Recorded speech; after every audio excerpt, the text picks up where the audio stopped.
Hello again, my little conscripts, and welcome to another Mordian Glory Warhammer 40k video. In today's episode, we will be doing another tournament after action report. That's right, it's time for some more dispatches from the front lines. And oh boy, do I have a spicy meatball for your viewing pleasure today. You see, I have taken theory and turned it into reality. I have put my money where my mouth is, and I have taken Recon Guard to a tournament. Gone were the Leman Russes and the Rogel Dawns, and in was the Sentinels, the Tauroxes, and anything else that could move fast and hit hard. And let me tell you, it worked like a charm. And so without further ado, let's not mess around any further, as this very well may be a very interesting video that has some implications for the Guard meta. So let's mount up, roll out, and drive right into today's episode.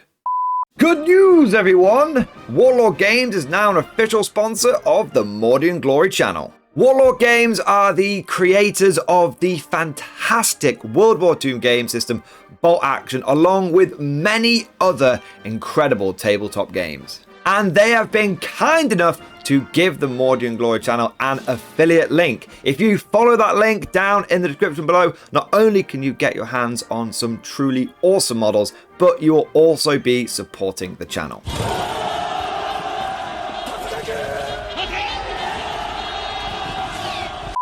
A massive thank you to Warlord Games for supporting the channel, and now let's get back to the video. As is tradition, I want to start off with a few quick thank yous. Firstly, I want to say a big thank you to Just Play Games in Liverpool, who are both the hosts and organisers for this tournament. Just Play is one of my local hobby shops, and I go to pretty much every one of their regular monthly and sometimes mid-weekly tournaments that they do. And there's a good reason for this. They're really high quality events. The staff are very knowledgeable and friendly, and the terrain is good, and just the general vibe is fantastic. So if you are looking for a quintessential RTT experience, you want to have a good time, play some games and meet some good people, then I can highly recommend Just Play. I also want to say a big thank you to all of my opponents. Every single one of them was a total gent, and the level of sportsmanship and just general camaraderie was on point. So a massive thank you to everyone who I played and talked to at the event. But with all of that said, let's get into the video proper, and we'll begin with the list overview. As per usual, I have done a separate video deep diving the particulars and specific details of the list that I was running at the tournament, and I will make sure there's a link to that video down in the description below so you can get the full details. But for now, we'll do a brief summary of what units I was taking and the general way I wanted to use them. Starting off, I had 6 dedicated transports. 4 of them were Chimeras, 2 of them were basic Tauroxes. In 3 of the Chimeras, I had platoon command squads, and in the other Chimera and the 2 Tauroxes, I had ACHTUNG units. I also had 3 units of Sentinels. 2 of them were Armored Sentinels, and 1 of them was Scout Sentinels. All of these were equipped with las cannons. For the last part of my offensive thrust, I had 3 Hellhounds, every single one loaded up with maximum flamers. And lastly, I had a brace of Basilisks and a unit of Scions for supporting indirect fire and secondary objectives respectively. The general plan with this list is the scouting transports and scout sentinels would be the first wave. They would move up, try and get the angles, and try and deliver some initial blows to my opponents, or at the very least just move on to some objectives, start taking that ground and doing things like secondaries such as extend battle lines, secure no man's land, that kind of good stuff. Then behind that, I had the platoon command squads and the armored sentinels and the hellhounds. These would very much form my second wave with the bulk of my firepower, and also start putting in position a pretty good overwatch net with all of the auto-hitting flamers from the hellhounds. And then of course my Basilisk would sit on my home objective, just bombarding things, being general pain, and also holding my home objective, and the Scions would come down and do some secondaries. Overall, this list was designed to move quickly and hit hard. I did not want to be running a traditional guard army with slow, lumbering, grinding advances where we tend to win the game turn 4, turn 5. I wanted to take a leaf out of a lot of non-guard factions out of our opponent's books and instead try and win the game in the early turns. Hit them hard, hit them fast, leave them reeling, and make sure that we are in a comfortable position right from the get-go, not having to try and claw things back in the later turns. Now that just about covers it. What was interesting about this list is I had not had any practice games with it, but I had run similar lists to it, and I'd run a lot of the elements of it, such as the scouting Tauroxes and the Sentinel, sort of heavy Sentinel focus in a few other armies, but this would be the first time where I brought it all together, brought all the lessons learned together, and would be applying it in a concentrated format in a tournament setting. Speaking of the tournament setting, we should probably have a little look at the lay of the land.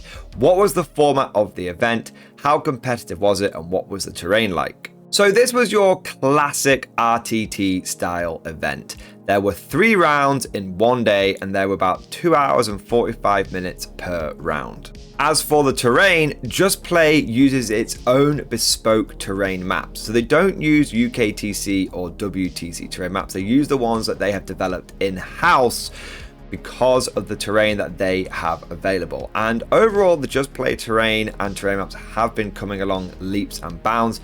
And this was actually the second time that I had played on their updated terrain maps for Pariah Nexus. And overall, I think Just Play has done a good job of getting that balance right between having dense terrain where assault armies can thrive, but also having enough open firing lanes where shooting armies can do well. However, I would say that Just Play terrain does tend to favor shooting armies over assault armies in the majority of their terrain maps. Assault armies can absolutely do work, don't get me wrong, and you'll see them be brutally effective in this tournament report and many others, but you do tend to have a few good firing lanes. So having a few guns when you come to Just Play is never a bad thing. It's not like when you play on WTC where you want to be an assault army or you just want to go home. The one aspect that Just Play does borrow from the WTC is the scoring system. So it's not based purely on your battle score, 100 points to one player, 80 points to another. It is rather based on the points differential and how much you beat your opponent by. In terms of the competitiveness and player skill at the event, I would describe this as regular competitive. It was not a total noob fest, no seal clubbing was going on, but it wasn't a complete Shark Tank either. The majority of the players there had been to at least one other Just Play tournament or some other kind of event, but you did have some people that were totally new and it was their first event as well.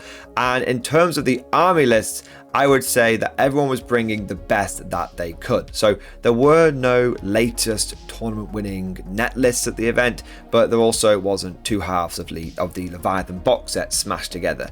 Everyone was bringing the best that they could with the models that they had at their disposal. But with all of that said, now let's get to the real reason why you guys are all here, and that is the games. And we'll start off with round 1. So game 1 will start off with a bang, taking on the Dark Eldar being commanded by Martin. The list was in the Sky Splinter Assault Detachment and was led by an Archon with the Nightmare Shroud, another Archon with no upgrades, Drazar, and a Succubus. For the Infantry Corps, we had 3 10-man squads of Cabalites, each one with a Phantasm Grenade Launcher, a Blaster, a Dark Lance, a Shredder, and a Splinter Cannon. And then we had a 4th 10-man squad with the Witches, with a Katari Blade, a Phantasm Grenade Launcher, and all the other Witches just with their blades and splinter pistols. For the boats, there were 2 Raiders with Dark Lances and a Venom with double Splinter Cannon. For the other data sheets, we had the Court of the Archon with the Lamian, the Medusa, the Slith, and the Urgul, 2 squads of 5 Incubi, 2 squads of 5 Mandrakes, and 2 Ravagers. There's also a unit of Reavers, a unit of Scourges, and the Tantalus, which is like a really, really big transport for the Drukhari. The mission for round 1 was Burden of Trust with Raise the Banners and Sweeping Engagement for the deployment. Speaking of deployment, On my right flank, I had a Taurox, a Command Chimera, and a Hellhound. In the middle, I had 2 units of Armored Sentinels, the Basilisk, and a Command Chimera and a Hellhound. And then over on the left-hand flank, I had the other Basilisk. I had 2 Chimeras, 1 Command, 1 Scout, and then I had the unit of Scout Sentinels and another Hellhound.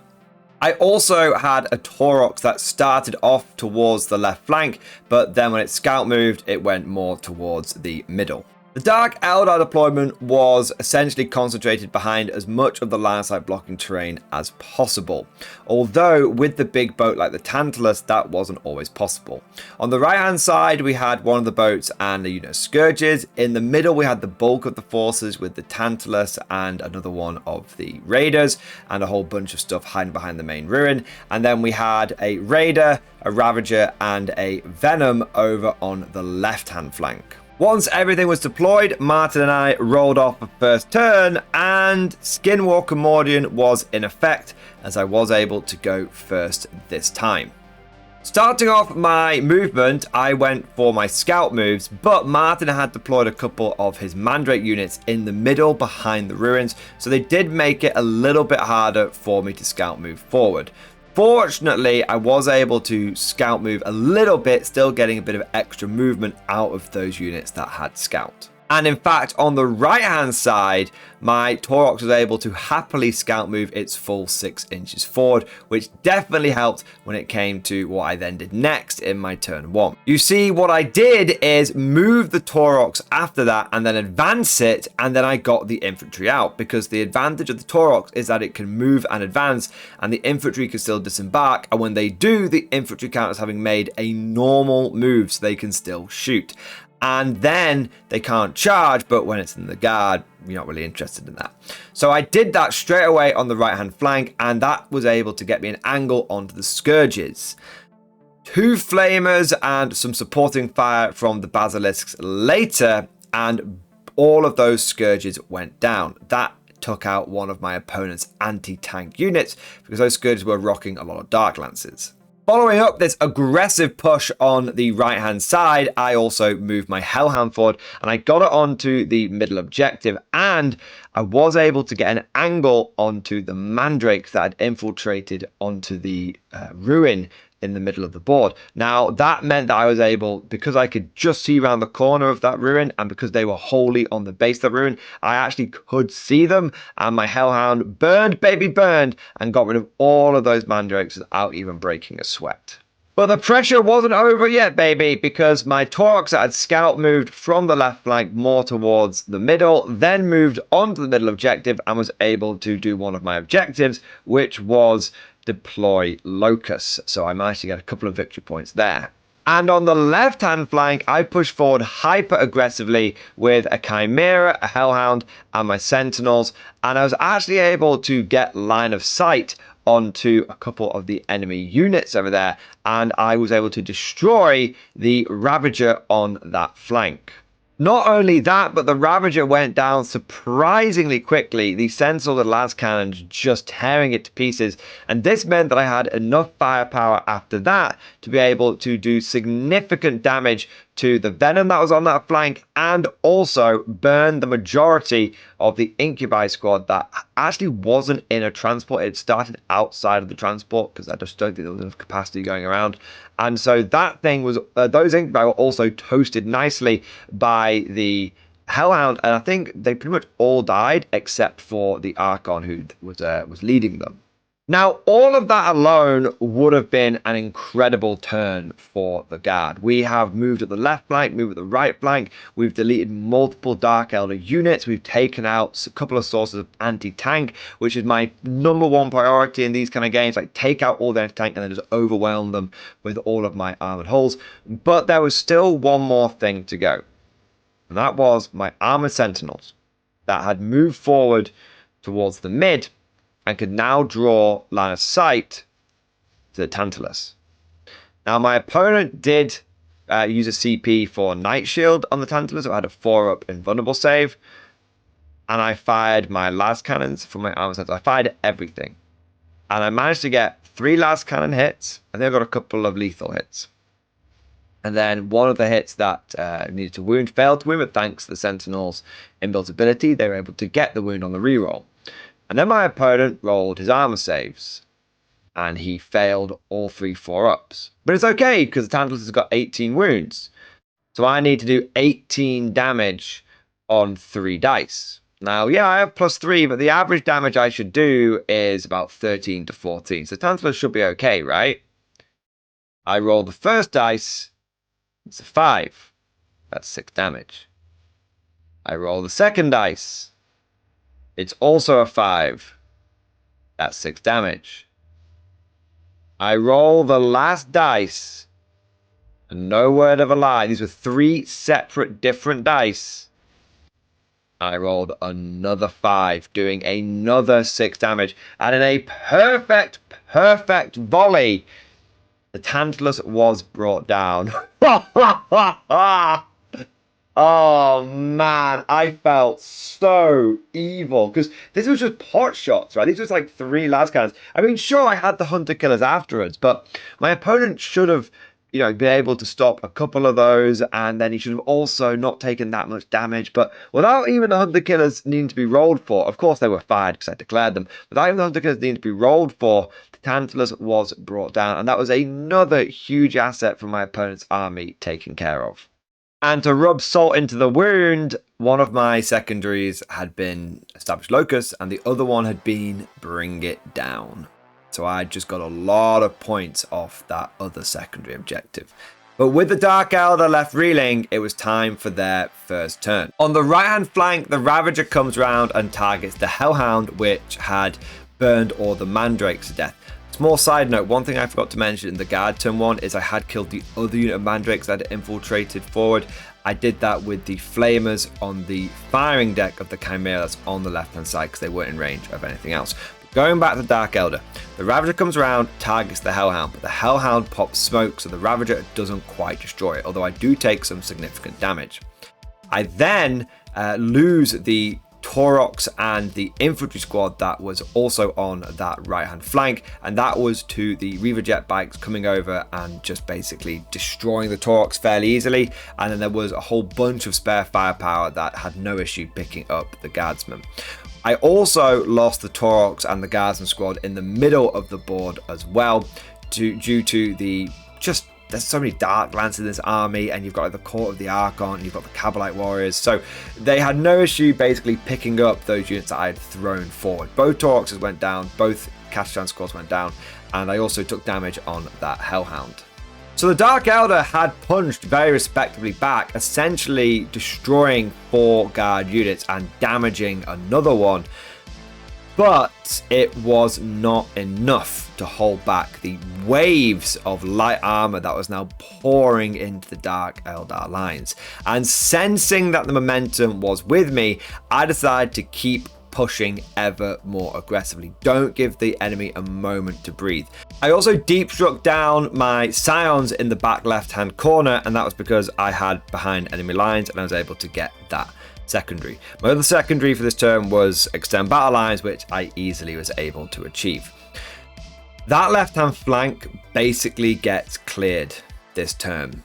The Raider that was over there with the Witches in it and the damaged Venom with the Archon and the Incubi inside basically all go down. The only survivor on that left-hand flank is the Archon, and the Witches themselves pile out of the Raider and they pile into the ruin that's in the middle of my opponent's deployment zone, but they're not in a good position because if they try and move out to get a charge onto my armored column on the left hand flank, I've got a Hellhound in the perfect position to overwatch them, and it's very unlikely that they will make the charge from the ruin that they are hiding. They might even just be out of 12 inches to declare that charge as well. So the Witches might not be dead this turn, but they are not looking good for next turn. In the middle, I am able to push forward with both units of armored Sentinels and one of my Hellhounds, and this allows me to clear out the Kabbalite Warriors, which had countered me and had taken out that Taurox and that Kachan unit. And then I get onto the Court of the Archon. This is where I find out that the Court of the Archon has a permanent -1 to wound. So I do level like 2 Basilisks and my damaged Hellhound, the one that survived the Ravager, into them, but they pretty much tank it. I think I kill like a couple of the Cabalites and maybe 1 or 2 members of the court, depending on where my opponent put the casualties, but it definitely was not. I mean, I thought I would pick that unit up, but no, they were much tougher than expected, and I gained a lot of respect for that unit, but from the amount of firepower they just took on the chin. That was my turn too, and we'll go over to the Dark Eldar turn, and the problem is that they're just running out of assets too quickly. They've lost the left-hand flank. The only unit they really have to push into the middle is the Court of the Archon, and then over on the right-hand flank, they have got the Ravager and they've got the unit of jet bikes, but that's about it. And unfortunately, turn 2 for the Dark Eldar would be a little bit of a disaster.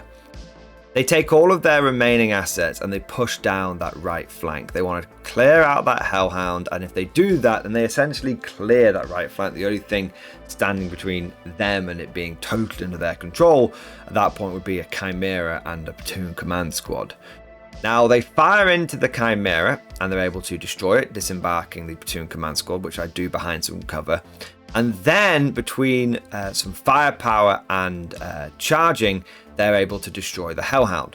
Problem is that the Hellhound at first overwatches the Reaver jet bikes on that side, doing terrible damage to them. And then when the Incubi charge in, the Hellhound blows up. And the Hellhound does D6 deadly demise. And the remaining Reaver jet bikes go down. All of the Incubi go down, apart from I think like maybe the Sergeant and the Archon. And the damaged Raider on that side also goes down as well. The Raider having picked up some wounds from somewhere. So by exploding, the Hellhound pretty much wiped out the remaining Dark Eldar assets. And once the smoke and the debris and the fireball had cleared, all the Dark Eldar had left as we go into guard turn 3 was an Archon, a unit of witches hiding in a ruin, Drazar and 1 injured Incubi Sergeant, and the core of the Archon as well. I think there's a Ravager at the back. And unfortunately, the guard army at this point has only lost a Hellhound, a couple of Tauroxes and Taurox squads. And so turn 3 basically sees me table the Dark Eldar. The Archon goes down. He just doesn't make his Shadow Field save, just stack enough wounds on him so that he can't do that. The Hellhound on the left-hand flank just deals with that. The Witches go down, the Chimera just drives forward, and between firing deck and everything, we can get the angle on them, and they all go down. They've got like a 6-up save against like shooting. Even the Succubus doesn't do that well, and she dies. And by the time everything is done, end of guard turn 3, there is, I think, a Ravager left over. There's just not enough for them to do anything. And so we call the game basically turn 3. My opponent, scores what points he can. And we do play the game out because I do eventually table him sort of turn 4, but the game continues. And so the final score of that game was 100 to the guard and 26 to the Dark Eldar. I have to say, I was not expecting that result in this game. Dark Eldar are an incredibly powerful faction right now. And in fact, they've recently won Super Majors. I think what that made the difference in this game was me getting to go first. And I think my opponent underestimating quite how fast this army was and how hard it could hit and how many angles it could get from turn 1. My opponent said he's played against a lot of guard before, but he typically plays against a mate who uses like Kriegers and artillery and stuff like that. And so it's quite slow and grindy. And this time it was the complete opposite. It was fast, it was agile, and in a funny sort of way, it kind of felt like I was playing Dark Eldar, except for instead of having like paper thin boats, I've got 2+ save Hellhounds, and my vehicles are just generally more tougher. So I think how I would look at this guard army based off this first game, and as you'll see how we get on the tournament, is it's like wannabe Dark Eldar. It has all of the advantages of Dark Eldar, except for it's actually tough. It's probably not quite as fast, but it's fast enough. But hey, maybe it's just a fluke. Maybe it was just a one-off game. Maybe next time I face Dark Eldar, it would be different. Well, I didn't have to wait long to find out, as in round 2, I got paired into Dark Eldar again. So round 2, I get paired into Elliot and his Dark Eldar, and I love the name of his list, Don't Touch My Boat. Now, this entire army was in the Sky Splinter Assault Force attachment, and we have an Archon with a Nightmare Shroud, an Archon with the Statistic Fulcrum, and we had an Archon with the Spiteful Raider enhancement. We then had a Beastmaster who was leading a Beast Pack consisting of a Clawed Fiend, 2 Chimera, and 3 Razor Wing Flocks. The last 2 characters were Lilith Hesperax, who is the super succubus of the witches, and then we had Yorion Rakarth, who is the super homunculus. In the battle line, we have a unit of 10 warriors, and they have a Shredder, a Splinter Cannon, and a Dark Lance. There's also a Blaster in there as well. And then we have got a unit of 10 witches who have just got the Phantasm Grenade Launcher, and everyone else is just running around with their pistols and blades. I should say the Hecatrix did have a blast pistol. For the dedicated transports, we've got 2 Raiders and a Venom. The Raiders have got the Dark Lance, and the Venom has got the double Splinter Cannon. And then in the other data sheets, we have got the Court of the Archon, a Cronus, 2 units of 5 Incubi, 3 units of 5 Mandrakes, a Ravager, a unit of 5 Scourges with Dark Lances, and then we have 2 units of 2 Talos with the Haywire Blasters and the Liquefier Guns. So this was going to be a very different kind of Dark Eldar army. Slightly less fast moving, slightly less boats, but those Talos are very tricky to deal with, considering that they've got an invulnerable save, and they've got a feel no pain, and they've got Yorion near them who can heal them up. They're actually very, very tanky. And what I want to do in this game is basically kill everything around those Talos and sort of just feed them a unit or 2 a turn to keep them busy. Now, the mission for round 2 was Scorched Earth. The rule was Stalwarts, and the deployment was Crucible of Battle, essentially table quarters. Then we move on to the deployment of the armies, and I put on my right hand flank the Taurox, a unit of Armor Sentinels and a Hellhound. In the middle, towards the back, holding my objective, I had both Basilisks, and then pushing forward, I had 2 Chimeras, 2 Hellhounds, and the Scout Sentinels. And then towards the left-hand flank, I had the other Taurox, the other unit of Armor Sentinels, the Scout Mirror, and I also had a Command Chimera as well. For the Dark Eldar deployment, they infiltrated a unit of Mandrakes onto the ruin at the right-hand side, but they didn't get overly aggressive with the other couple of units of Mandrakes. I don't think my opponent wanted me to drive forward and start burning them all, like I had done obviously in that first game. So for the other unit of Mandrakes, 1 sort of just deployed on the enemy's home objective, 1 deployed in the ruin in the middle of the board, and then for the rest of the army, the Talos were concentrated on the left-hand side with the Beastmaster, and then in the middle we had a couple of units of Raiders, and then on the right-hand flank we had the Raider, the Venom, and the Scourges. Once everyone was deployed, we roll off for turn 1, and I am able to get it again. Skinwalker Mordian just is fully evolved at this point, and he is piloting my body. I am merely a meat puppet, and so I get to go first for what is the 2nd time at this tournament, but is actually the 5th tournament game in a row, which is kind of wild when you think about it. My first turn is fast yet furious. Over on the left-hand flank, I move the Armor Sentinels up, and one of them is able to draw a bead to the Ravager, and a cheeky Hunter Killer Missile is able to connect and do 3 or 4 wounds to that Ravager. I also push forward with my Taurox squad. I move the Taurox forward. It cleanses that objective. The infantry squad had jumped out, and they burn all of the Mandrakes to death. I think maybe 1 or 2 of them survive, but pretty much take that Mandrake squad out of the game. In the mid, I move forward with the Scout Mirror and jump the infantry out, and I'm able to establish Locus in the middle of the board. And then on the right hand flank, I move forward with the other Taurox. I don't get the infantry out, and I cleanse that objective, so I've got both of my secondaries this turn. And then with my armor sentinels and my scout sentinels that were near the middle, I push forward, I can see the raider, and I utterly obliterate it. In fact, the scout sentinels do all the work without the armor sentinels having to do anything, and that does allow me to destroy the raider there.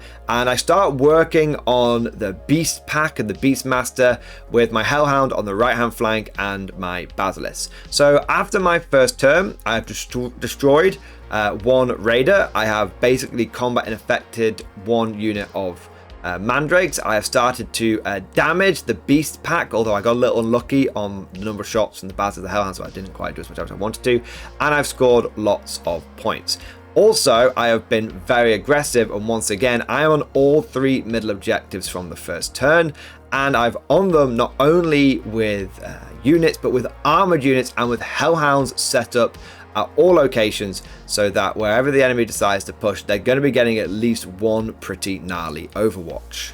But with the first Imperial Guard turn over, we head over to the opening moves of the Dark Eldar.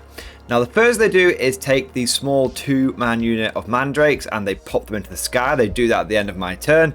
And then we go over to their movement. Now, the Talos and the Kronos and Urian start coming down the right flank. And then we have the witches who jump out of, with Lilith, jump out of the raider and go after my infantry in the center. Now, they were able to do that without risk of being overwatched because earlier in the turn, the beast pack had moved into the center or towards the center, and I decided to overwatch that. And unfortunately, I rolled very poorly on my overwatch. In fact, that hellhound that was on the right hand flank really let the side down, both in when it was his turn to shoot turn 1 and then in the overwatch. And what should have been a fairly easy kill for him over 2 bursts of fire meant that actually the majority of that beast pack was unscathed when it came to charging late in the Dark Eldar turn. Speaking of shooting, my opponent's Scourges jumped out from behind the ruin that they had ensconced themselves, blasted one of the chimeras that had moved into the center, and then jumped back. The Talos went after the Hellhound, and even though the Hellhound had popped smoke, because of the pain tokens giving them full rerolls to hit, they were able to destroy the Hellhound fairly easily. My opponent said that was pretty unlucky for me and pretty lucky for him, but considering these things are anti-vehicle with dev wounds, I learned in future turns not to bother popping smoke against anything that the Talos decide to shoot, because they only need to get a handful of wounds through with that flat damage 3. They could reliably pick up any of my vehicles. If I had some heavier armor like Lehman Russ's, I might be okay, but in the situation I was in, let the Talos eat 1 unit a turn and don't worry about the rest of it. We then move over to the charge phase, and the beast pack charge into both units of sentinels in the center, the armored and the scout ones. And then the Talos go for a long bomb charge against my Taurox, and they don't get it. And it was like an 8-inch charge, maybe a 9-inch charge. And then my opponent had a unit of Incubi, which had a 5-inch charge, 6-inch charge, and they rolled a 1 and a 2. My opponent CP rerolled it, and he rolled another 1 and a 2. I think it was either CP roll or it was a power from pain, but either way, he did not make those 2 charges. Now, if he makes those 2 charges, it puts me under a huge amount of pressure. If he makes 1 of those charges, that's fine. That's sort of okay for both of us. If he makes none of those charges, which was the situation he found himself in, it means that he has exposed some of his units and hasn't had a good day there. So he did find himself, unfortunately, falling short over on that right hand flank. But with the beast pack into the sentinels and then the witches into the infantry squad, my opponent's combat phase did yield some results. He was able to tie up both units of sentinels, although didn't do a huge amount of damage with his beast pack, and he of course completely obliterated the infantry squad that was in the middle. So at the end of turn 1 for the Dark Eldar, they had managed to destroy an infantry squad and a chimera, and they had tied up a bunch of sentinels, and they had destroyed a hellhound. But it was going into turn 2 for the guard, and there were a few more juicy targets for me to go at this turn. Because first turn, a lot of stuff had been hidden. This turn, things will come out to play. Unfortunately for me, I don't have a particularly hot turn 2. My first turn hadn't been that good either, and my second turn continued in a similar manner. Now, I was able to stay in the game by getting a couple of secondaries I could achieve. I had Defend Stronghold and I had Extend Battle Lines, both of which were easily done. And then when it came to movement, over on the right hand side, I move blocked the Talos with the Taurox, just so they couldn't start munching down the whole flank and getting those extra movement out of charges. Towards the center, I stayed in combat with the Clawed Fiends with both units of Sentinels, so that I could just try and kill them, because there was only the Clawed Fiend that was left over, so I thought I should be able to deal with that in shooting and in combat. And then also in the middle, I brought the Command Chimera and I brought the other Hellhound down, so that both could just see round the corner of the big ruin and could start laying some firepower into the Dark Eldar units that were coming up the center and coming up that right flank. Over on the left flank, I did not have any targets for my Sentinels this time, as the Ravager had actually just moved to a position where I couldn't see it. So I moved and advanced my Sentinels and I got them onto the objective in the top left. They also had a move, helping them out there as well, just making sure I could get onto that objective. Finally, I had my unit of Catachans move from the left flank towards the center, where they could see Lilith and the witches. And I had, in fact, a Command Chimera, I had a Hellhound, and I had the Mordians that could see those witches. I opened up the shooting phase by dealing with Lilith and the gang. The infantry and the Chimera and the Hellhound all went into them. I had a couple of low rolls on flamers and stuff like that, which is why it took all 3 assets, but we did end up picking all of the witches up and taking Lilith out as well. Elsewhere, I shot my Armored Sentinels into the Clawed Fiend, because that was really the only target that they had. This was the one they were in combat with, and even with Take Aim, I was unfortunate where I didn't quite kill it. I actually got a wound through on it, but I only rolled like a 1 on the damage, and so I ended up being stuck in combat with it. This meant when the Scout Sentinels went to shoot and they could see a Raider, I didn't quite get as many shots on target as I would have liked, and therefore I only ended up doing about 7 wounds to the Raider, so it survived on 3 wounds, which is a bit unfortunate, because I want to try and take out as many boats as possible to limit the Dark Eldar from doing the whole jump out, kill something, and jump back in. Finally, the Basilisks get to go, and they target the Scourges. I don't want them to keep jumping out, shooting, and jumping away. And I'm able to kill the majority of the unit, although I am very unlucky on my number of shots and on my hits and my wounds. It's just bad luck all around. And so what should easily have flattened the Scourges, no problem, ended up leaving, I believe, 1 or 2 of them left alive. But really, when you look back at that shooting, it wasn't very good at all. And all I really had to show for it was a damaged Raider, a dead Witch Squad, and a few dead Scourges. It wasn't great considering how much had been exposed of the Dark Eldar army. But hey, we've got more assets than them. In a war of attrition, we can win this. And even though we haven't done as much damage that we wanted in 2 turns, we have gone every turn and we have taken things away from the Dark Eldar. If we could just keep doing this, then we should have a chance in this game. But the Dark Eldar, sensing that the momentum might be swinging a little bit away from the Guard, go into their turn 2 with one thing on their mind: attack. And pretty much all of the action takes place on that right hand flank. Between the shooting of the Talos and the Raider and some of the other spare firepower that was floating around, all but 1 of the Sentinels goes down. We have 1 Scout Sentinel left over. And then the Talos charge into the Taurox and they destroy it. But it explodes. And it explodes amidst the Talos, it explodes amidst the Incubi, and it also explodes next to that 3 wound Raider.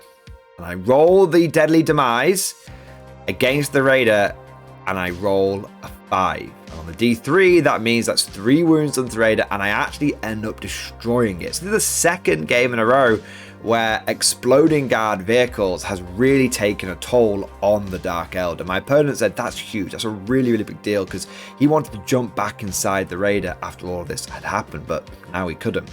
So the Raider goes down. The Incubi also lose 3 from the explosion. And then the Talos and everyone else takes like 1 damage.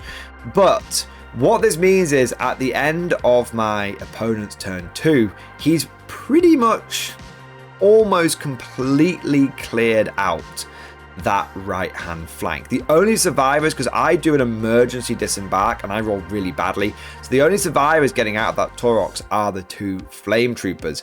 And so all I've got left on that right hand side is those 2 flame troopers and 1 single sentinel. Everything else of mine is concentrated in the mid and is concentrated on the left hand flank. But you guys know the drill. When the guard get hit hard, we hit back even harder. I take a look at the state of play, the state of the board, turn 3, and my instinct is I need to husband my resources. I need to take care of what I've got left over, because I've taken some heavy casualties this turn. But I overwrite that instinct and I go, no. If I blink now, if I have a cowardly moment now, I'm going to completely lose the momentum, completely lose the initiative, and the Dark Eldar are going to start taking control of this game, and I'm going to lose it. So I go against my natural inclination. I learn from previous experience, and I go all in. I'm not risk averse. I'm risk attracted. I want the risk. I'm going for the risk. So I take all of my remaining assets that are in the middle and I just push them down my opponent's throat. I take my Chimera and my Hellhound that were in the mid and I just push them as far forward as I can so they can see pretty much everything on the right hand flank. I do the same with the Hellhound that was towards the left. I just push that right down there. I take my Armor Sentinels, I push them forward. I take everything I have and I push it forward. I bring my Scions down, I bring them behind my opponent's backfield objective, ready to just hit him from another angle he's not expecting. Because in any other game, 5 Scions isn't going to do very much, but in this game, they're taking on Dark Eldar. Even their lasguns can mean something, and I want to get rid of those last 2 Scourges as well without having to commit a Basilisk to do it. Now, this is a super risky play, because a lot of the weapons that I have left over are random shots. My Basilisks are random shots. My Hellhounds are random shots. My remaining Chimeras with the Flamers in them, they're random shots. If I roll like I have done for the first 2 turns, this could really, really backfire on me. I just need to roll average. I don't need to roll high, I just need to roll average. And the God Emperor smiles on me, for I have a perfectly normal turn. Not too hot, not too cold. When I roll my Flamers, I'm getting the average shots. I'm rolling 7 or 8 shots. I'm not rolling 2 or 3 or 4 like I have been doing the first couple of turns.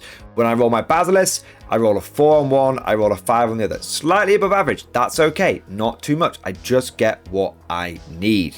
When I'm rolling my hits, I just get 50% when I'm hitting on 4s. I just get what I need. And by my dice just doing as they're told, and my dice just coming through and just rolling what they should roll, I am able to deliver a really, really punishing killing blow to the Dark Eldar. And between the Stubbers, the Lasguns, the Flamers, the Lascannons, Heavy Bolters, Basilisk Shells, Scions, by the time it all fires, by the time all of that firepower and hatred has been thrown into the Xenos scum, the only meaningful assets that my opponent has left over are his Talos. There's a few shattered remnant units.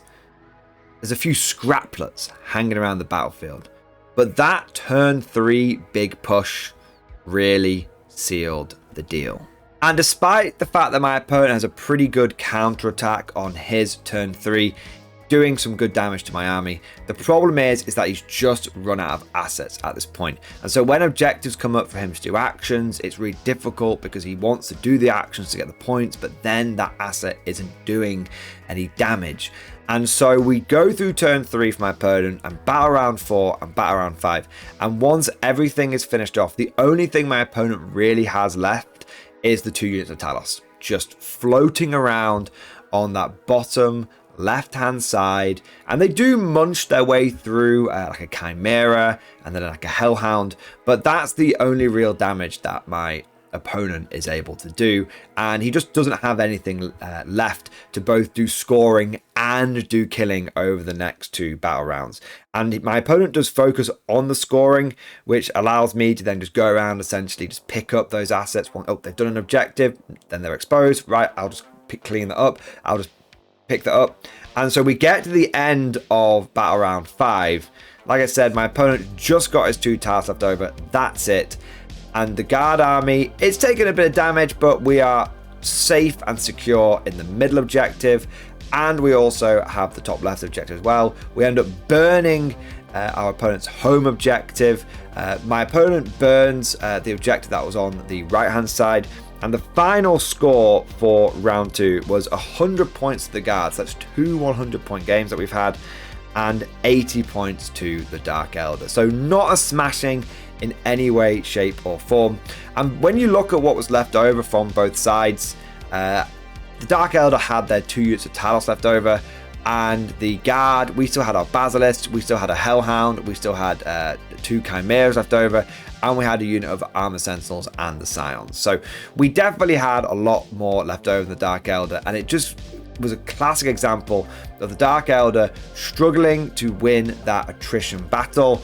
And when they get hit hard, they are a glass cannon, and unfortunately they did shatter. So with 2 big wins under my belt, we enter round number 3, the final round of the day, on table 1, top table, playing for that sweet podium spot. My round 3 opponent was a chap called Willow, and he was running Death Guard.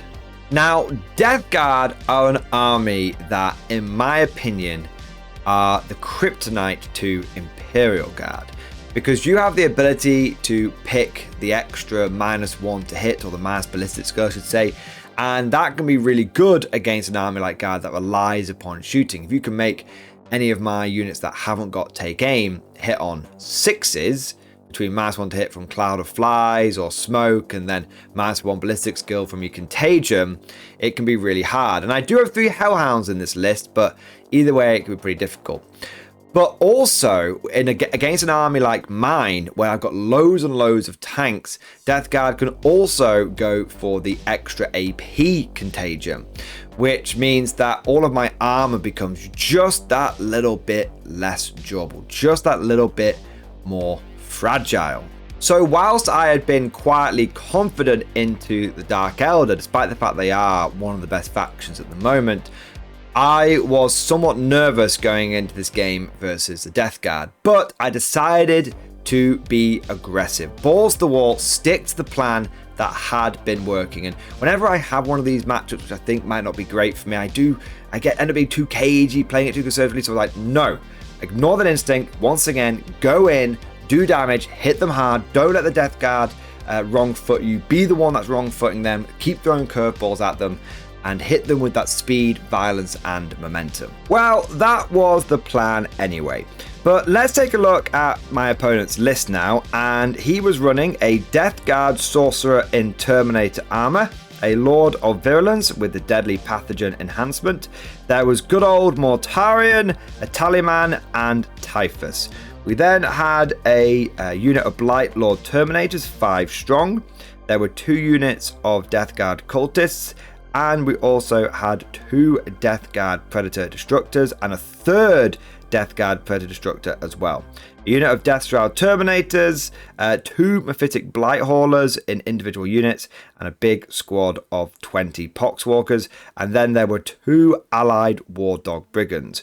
What really stood out to me about this list is there was absolutely no Battle Line in it whatsoever, and there was no Plague Marines, which I really rate as a Death Guard unit. So this list I would describe as all tooth, no tail. This was all of the damage dealing stuff, with a few units for just dominating on primary, like that big blob of Poxwalkers. The mission for round 3 was Purge the Foe, and the deployment was Tipping Point, and the twist was Smoke and Mirrors. Speaking of deployment, on the left-hand flank, I had a unit of Armored Sentinels, a Command Chimera, a Taurox, and a Hellhound. In the middle, I had a Hellhound, a Command Chimera, a Scout Chimera, and a unit of Scout Sentinels. And then on the right-hand flank, I had an Armored Sentinel unit, a Hellhound, and a Command Chimera. I had 2 Basilisks, one of which was just in the middle at the back, just helping screen out, and the other one was on my home objective on the right hand side. As for the Death Guard deployment, the Blight Lords, the Death Shrouds, and one of the War Dogs went into reserve, and then each unit of cultists went on one flank respectively, so one on the left, one on the right. The Tallyman sat on the home objective, and then we had Mortarion that was on the left-hand flank, and then we had the Predators and the War Dog, which were all kind of bunched in the middle, really sort of force concentrated into one place. The Poxwalkers were around there as well, and we had a Mephitic Blight Hauler on each flank. So generally speaking, the Death Guard were like a big mega death ball in the middle, with a unit of cultists on each flank, and a Blight Hauler sort of hanging around each flank as well. Once everything was down, we roll off the first turn, and I get it again. That's right, 3 games in a row at this tournament, 3 games in a row at the last tournament, I have gone first.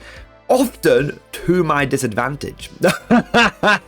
Especially in 40k, going first can be a real problem, because your opponent can hide a lot of their best stuff, and you want to be the one that's going second, so that the opponent has to move out first, then you get to do the initial big hit.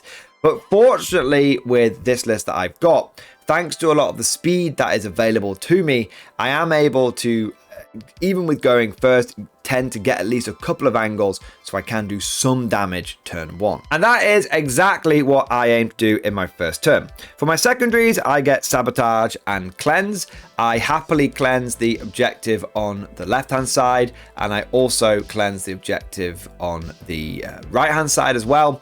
I do that with a Taurox on the left and a Taurox on the right respectively. The advantage of just being able to scout move and then move 12 inches forward meant that I was able to easily get onto those objectives. In terms of my other movement, I'm not too aggressive with it because I want the Death Guard to come to me. So I push forward a unit of Scout Sentinels with a Scout Mirror into the mid, and then I push forward a unit of Armored Sentinels on the left and on the right flanks. For my shooting, I fire everything from one of the Armored Sentinel units and the Scout Sentinels into a Predator, and I'm able to destroy it. And then I am also able to put everything from one of the other unit of Armored Sentinels into a Mephitic Blight Hauler, and I'm able to destroy that as well. So I might take out 2 enemy targets early on, which is good. And I also put my Basilisks into each one of the cultist units, slowing them down and also whittling them down as well. After the opening salvo from the Imperial Guard, we go over to the Nurgly boys, and they pretty much push forward with everything. They're pretty aggressive about the whole thing, and they're trying to get as much firepower into me as early on as possible, and they actually do a pretty good job on that front. Between the Predators and the War Dog, I do end up losing the Scout Sentinels in the mid, and I also lose the Chimera that was in the mid as well. But I get my infantry out of the Chimera in such a way as to try and deny my opponent his objectives, because he's got secure no man's land and area denial.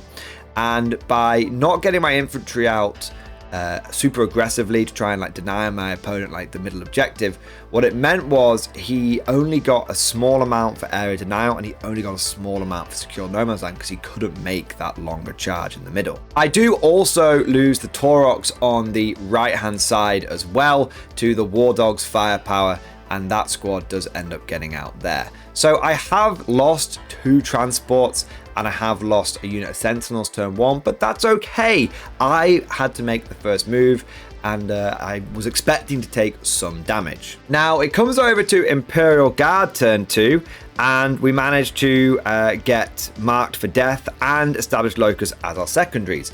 And what's interesting is because of the speed potential of this list, when my opponent picks his mark for death units, I'm actually in a position to get those marked for death units. One of them is one of the predators that my opponent thinks is sort of hiding towards the back, but it's actually in the ruin, and it's wholly in the ruin, so I can see it. So what ends up happening in my turn 2 is I push forward very aggressively on the right hand flank, and 3 armor sentinels can see the predator that's on that flank. I've also got a hellhound and a chimera that can see the war dog on that flank, and in the middle I have got both hellhounds that can see the poxwalkers, and I've also got the armored sentinels and another chimera that can see that war dog. And my plan this turn is to destroy the predator, do a lot of damage to the poxwalkers, and destroy the brigand. And if I'm able to do that, then it will put my opponent in a bit of a tricky position. But unfortunately for me, this would be a turn when my opponent rolled hot. The armor sentinels on the right get 3 hits and 3 wounds on the predator. The predator is on a 5-up save. My opponent just makes 2 of them. Straight away, that throws a bit of a spanner in the works. I roll the damage and I am able to get a decent amount of damage through, but the problem is that rather than that predator getting picked up by the armor sentinels, it means I have to put a lot of other follow-up firepower into it to end up bringing it down. Now that does get me marked for death, which is good, but it means that I have a bit less firepower than I wanted to go into the war dog. Regardless of that, I'm able to fire 1, 2, 3, 4, 5, 6, 7 hunter killer missiles into the war dog, and I'm able to hit it with a couple of las cannons, and I'm able to hit it with 2 lots of heavy bolters from the chimeras. And even with all of that, it still lives on 1 wound. And I throw grenades at it, and I roll a little bit low on the number of grenades. And so this thing lives on 1 wound, which is a really, really big problem for me, because that thing, it's still going to be a nightmare. Considering it hits on 2s, now it hits on 3s, it's still going to be able to deliver a lot of damage. And this thing has taken like Basilisk rounds and everything. Like, it just would not die. My opponent just kept making his saves. And I was doing fine on the hits and the wounds, just doing very averagely. My opponent just had one of those turns where he would not fail a 5-up save. And this was really compounded by the fact when I shoot his poxwalkers. Now, into his poxwalkers goes 2 heavy flamers, 2 inferno cannons, and 2 regular flamers, and a handful of lasgun shots as well. I think I kill about 5 poxwalkers from all of that. And I was rolling totally normal on my shots. My heavy flamers, my inferno cannons, everything was rolling about average. But my opponent would roll like 5-up feel no pains and make 4 of them. And the next time he'd roll 5-up feel no pains and he'd make 3 of them. And then he'd have to take like a whole bunch of feel no pains from like the lasgun bolts, and he'd just make all of them. My opponent just had a turn where he just made basically all of the 5-ups that he needed to make. And this really blunted my firepower. And it meant that rather than getting rid of the poxwalkers, or at least making them combat ineffective, and rather than getting rid of the brigand and getting rid of the predator, by the time I was finished, the only units I'd really got rid of was the predator, and I damaged 2 other things. So it was just one of those turns where my opponent just had a little bit of luck on his side, and it had a really big impact on the game. But despite all of that, I'm doing well on my secondaries, I'm doing well on the primary. We go over to the Death Guard turn 2, and they do hit me back quite hard. I end up losing one of the hellhounds over on the left hand side to a lot of enemy firepower and Mortarion charging in, and then I also end up losing the hellhound in the center to enemy firepower and a charge from the poxwalkers, and then I lose a lot of the infantry units and my Taurox, which had pushed forward, because I had managed to wipe out both of my opponent's cultist units this turn as well, with some cheeky aggressive Taurox and infantry maneuvers.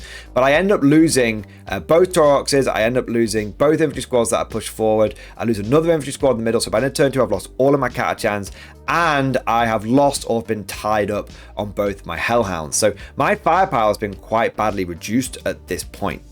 And what rubs salt in the wound is my opponent, because he'd made all of these saves, ends up getting more on the kill more for Purge the Foe, which really shouldn't have happened if that War Dog had gone down and if those Poxwalkers had gone down as well.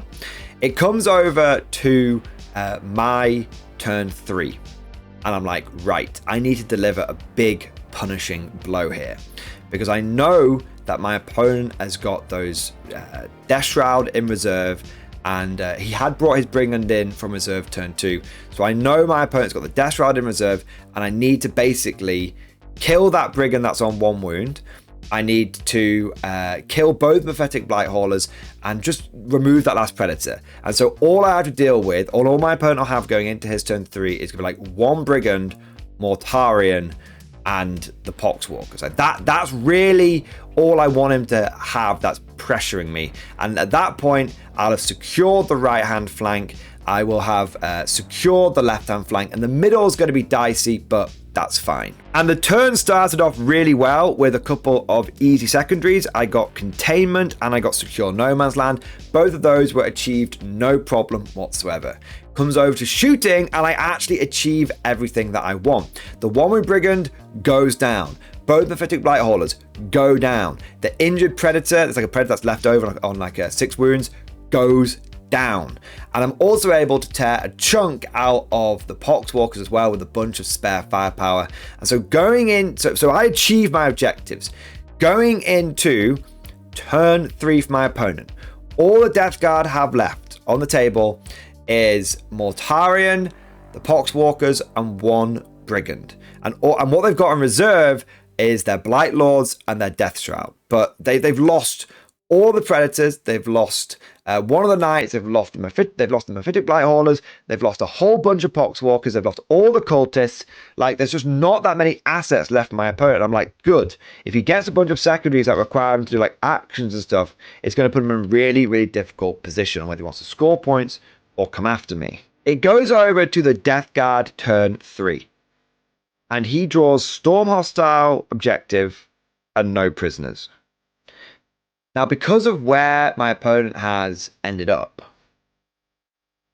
those are actually kind of difficult objectives for my opponent to achieve. In fact, the only way he's going to be able to achieve these is with some long bomb charges. So after my opponent's done his moving, Mortarion has to make a 9-inch charge onto one of my Hellhounds. He then has to make a 10-inch charge with his Blight Lords onto one of my Chimeras. And then he needs to make a 9-inch charge with the Death Shroud that I've just deep striked down. Okay, but Torrent's charge might have even been a 10-inch charge here, guys. So if my opponent wants to get back into this game, he has to make 2 10-inch charges and a 9-inch charge. If he does that, it's going to be phenomenal. If he fails even one of those charges, if he fails the charge on the right-hand side, it means the Death Shroud are going to be left out in the open against my Sentinels, against one of my Hellhounds, against one of my Chimeras. If he fails the charge in the middle with the Blight Lords, similar situation. There's going to be another Hellhound available. There's going to be a couple of Basilisks. There's going to be a couple of Chimeras available over there. And if he fails the charge with Mortarion, then basically my backfield is going to be under no pressure whatsoever. These are all really difficult charges. My opponent makes every single one. He doesn't even need to use a CP reroll. He just rolls a 5 and a 6 or a double 5 on all 3 charges. And unfortunately, guys, that was pretty much game there. Because despite the fact that I've done horrendous damage to my opponent, despite the fact that I've screened him out, despite the fact that all of these charges were basically made either from his deployment zone or from just outside of his deployment zone, making all 3 of those charges means that my right-hand flank now has lost a lot of firepower, and my opponent has made up a huge amount of ground. He's just basically crossed the midway point. In the middle, same, and on the left where Mortar is charging me, he's now threatening my backfield. So everything that my opponent needed just went his way. And you can't even be mad. When that kind of stuff happens, boys, you can't even be mad. And you know what happened? I looked down at my dice, and you know what the first thought that went through my opponent's dice, and the first thought that went through my head was, man, this is what Simon feels like in our battle reports. Because I can't even be mad or even be salty about that kind of thing, because my opponent has been an absolute gent to play. We've been having a ton of fun, and sometimes people just make those charges. And I have done that to my opponents numerous times. If you go back and watch the battle reports, if you go back and watch the after-action reports, you will find every single time an instance where, so I needed to make a 9-inch charge, and I made it without a CP reroll. So I need to make this 11-inch charge to contest an enemy objective and deny them a bunch of secondaries. So I managed to do that. I do it to people all of the time, and so when someone does it to me, you can't help but just shrug your shoulders, laugh about these kind of things. If you don't laugh, you're going to cry. And at the end of the day, when it all comes down to it, you know it's been a good game when it gets to the halfway point, and for your opponent really to not only get back into the game, but to completely turn that franchise around. They need to go for not 1, not 2, but 3 Hail Marys, 3 Billy Big Bollocks maneuvers. You know it's been a good game. And it was a fantastic game. But like I said, unfortunately, guys, that pretty much was game, because what that meant is I took a lot of damage in my opponent's turn 3. Like the Death Shroud was cleaved through my Armor Sentinels. Remember, my opponent's got extra AP, or I should say my save is worsened because of his contagion. So and I'm less tough as well. So the Death Shroud like hit me on 2s, wounded me on 3s. They're like big strikes. Mortarion isn't normally that bad, isn't normally that good in combat, but I had it in my head that he wasn't going to kill the Hellhound, but I remember that Mortarion on average does about 12 wounds, and the Hellhound's only got 11, so he doesn't normally kill a Leman Russ when this sort of thing happens, but he does kill a Hellhound, so he did. So yeah, unfortunately for me, it meant that I took a lot of damage that I wasn't expected to take, and a lot of my assets were tied up, and they just turned the game completely around. And over the course of turn 4 and turn 5 for me, I was just scrabbling to get what points that I could, but my opponent was just getting the extra kill more every single point, every single turn for that point on, because I didn't have much killing power left. I was using turn 5, I was using my basilisks as like stug assault guns just to try like fan directly, just to do what I can do. But we get to the end of turn 5 and both armies are completely battered. I have got a platoon command squad, a basilisk, and a chimera left over, and all my opponent has got left over is the Death Shroud and Mortarion.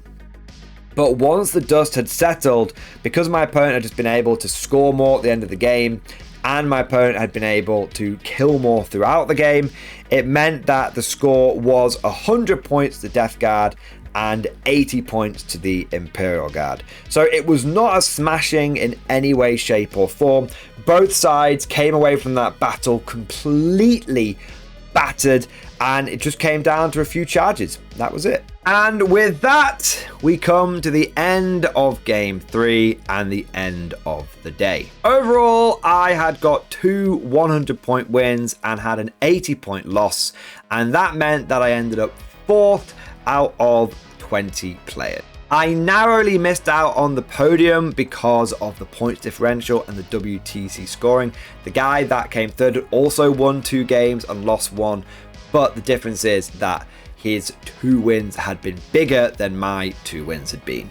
As for the list and the way Recon Guard played, I was really pleased with it.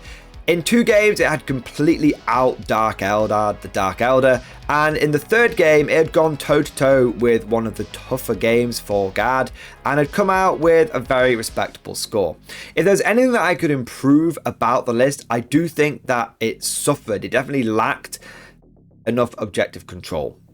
The Command Chimeras ended up being a bit of a pain to use, because often I found I just ended up getting the platoon command squads out and then just using the orders from like 24 inches away. Trying to keep up with the sentinels and all the maneuvering around. It didn't work as well as I'd liked it to. And maybe I would have been better off just having a command blob and then putting the remaining points into having maybe some more just like battle line infantry around the place. But yeah, I felt like the list, the command combos didn't quite work, and I felt like I needed a bit more infantry and a bit more objective control.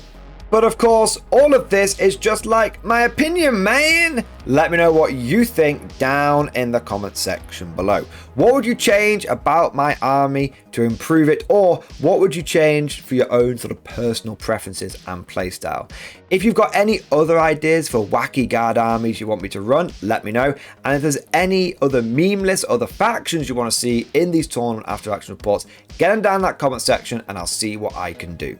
If you enjoyed today's video, as always, don't forget to smash that like button. It really does make a big difference with the YouTube algorithm.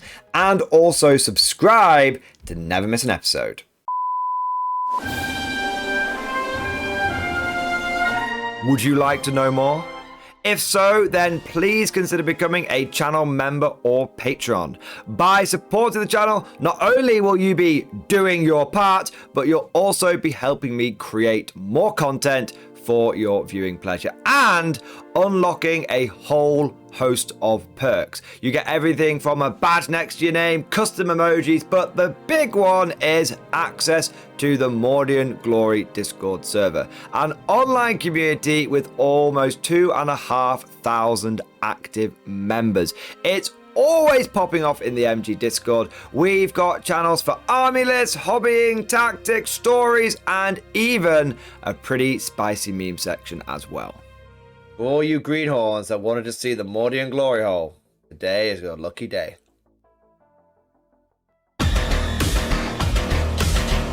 And joking aside, I do want to say a massive thank you to all of the current channel members and patrons. You guys are amazing, truly the lifeblood of the channel. I could not do Mordian Glory full time without the incredible and generous support of my members, so thank you guys so much.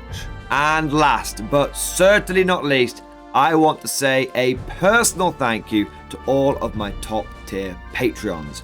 These are the War Masters, the people who have truly gone above and beyond the call of duty.